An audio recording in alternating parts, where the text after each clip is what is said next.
Today we're working on a 2002 Mack with an E-Tec engine in it. We have a driver's complaint.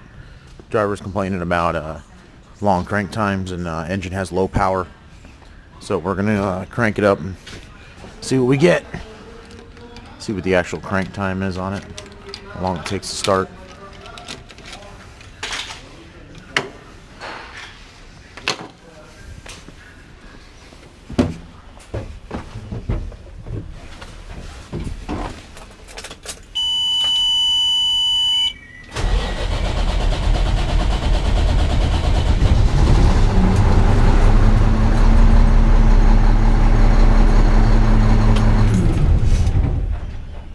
We're going to leave the key on so we can scan it for some codes. It's definitely extended crank time for an E-Tec engine. So we definitely verified the driver's complaint. So next we'll go ahead and we'll hook the laptop up to it and we'll scan it for codes and see what we get out of it. Alright, we got our laptop hooked up to the truck, and we have our data link connector plugged in, key on the truck. We're going to go in and use the older VMAC service program. Very easy program to use. We're going to go into fault codes. We're going to go here and choose the controller. We're going to choose engine, and we're going to control our fault table, see what we have for faults. The engine's not running, so most likely we'll have inactive codes. Here we go. We have an engine position sensor, data intermittent, engine's in limp, and we have one inactive code for it. Next thing we're going to do, we're going to go from here and we're going to go and check our connectors and see what we got. Alright, back at the truck, we're going to check our connectors for our cam position sensor. This code can be a little deceiving.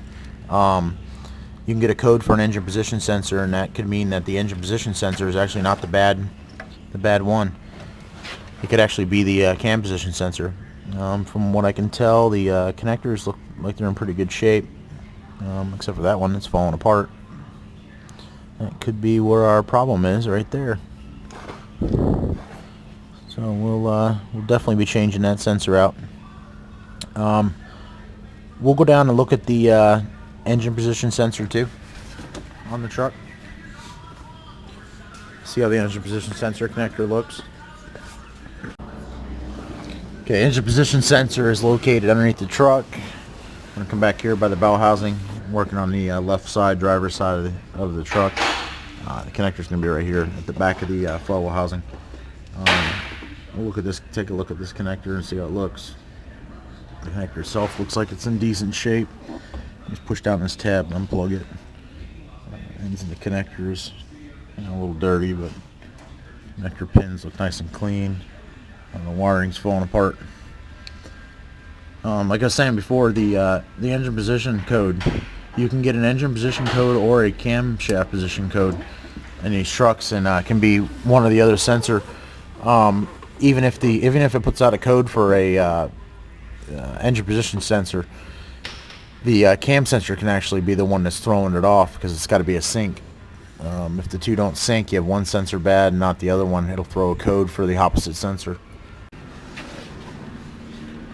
Here's what one of the a new camshaft or crankshaft position sensor looks like. They're interchangeable, so the same part number fits in both places. Usually if you get a cam or crankshaft position code, you'll want to look at both of them like we just did on the plugs and connector stuff. If everything looks good on them, first thing I would suggest is just swap both of them out, because you can kind of throw you for a loop. You change the sensor that's actually throwing the code for, and it's the opposite one.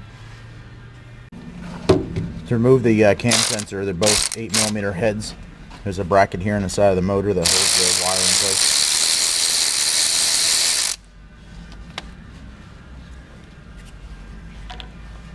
And on the front of the motor, down in here, you got another 8mm head.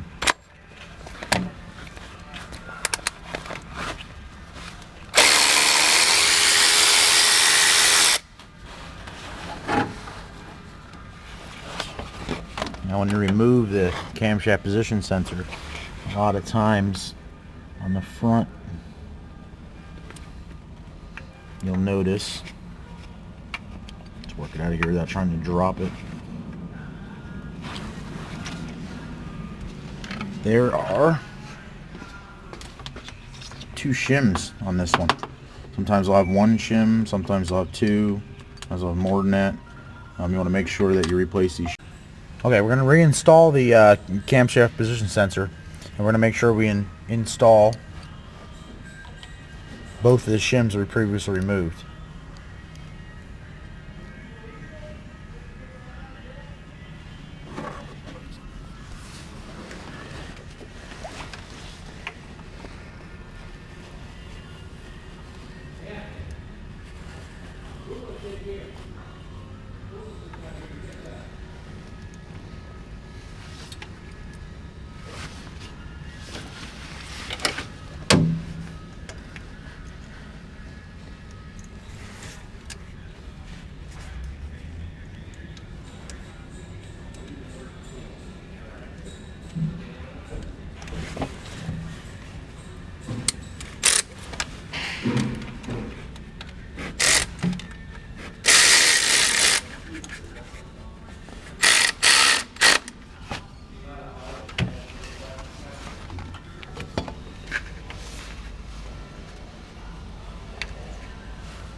Okay, we're going to reinstall the old clamp off of the old sensor. Don't forget to reinstall it because it holds it in place. Clamp goes right back on the side of the block where we had it previously.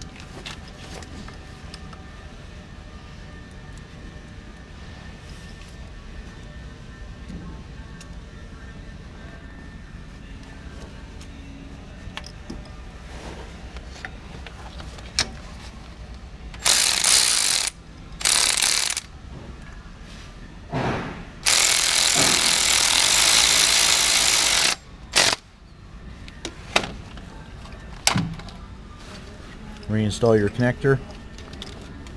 Line up your alignment tabs, 2 on the top, 1 on the bottom.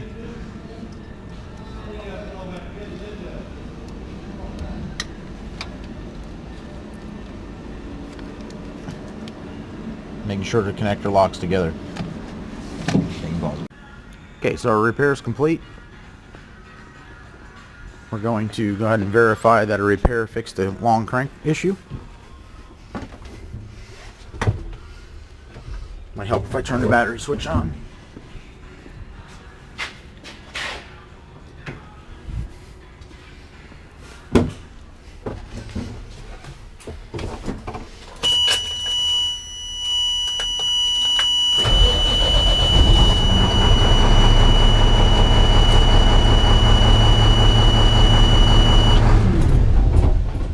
Okay, a cranking issue is repaired, but the engine mist still hasn't gone away. So most likely we still have a, we either have an injector, EUP, or problem like that, but that'll be for the next video.